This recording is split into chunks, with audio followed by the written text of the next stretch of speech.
Assalomu alaykum aziz birodarlar, Alloh kuningizda xayrli barakatli qilsin.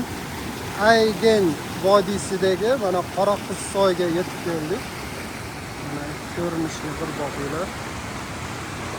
Bu Qoraqizsoy degani, qora degani katta degani ekan, qiz degani bu tog' ekan. Bu soy, bu daryo. Qoraqizsoy mana katta tog' daryosi deyilar ekan. Mana shu Aygen vodiysida joylashgan.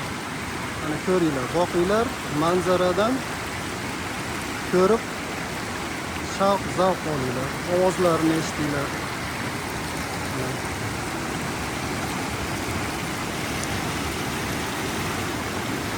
Bu eski ko'prik bo'ladi.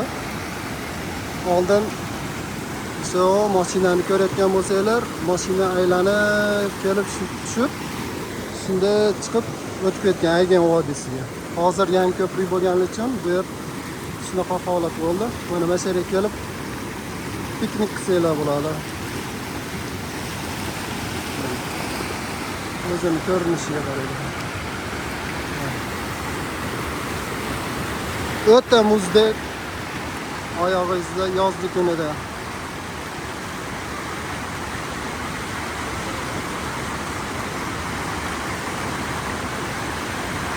Juda go'zal joy, kelishinglarni tavsiya qilamiz. Bitta pasport bilan kelaverasizlar. Pasportinglarni olib olinglar albatta. To'liq ma'lumot olmoqchi bo'lsanglar, telefon raqamimizni qo'yib qoldiramiz. Mashina, uy, gid xizmatlari ham bor.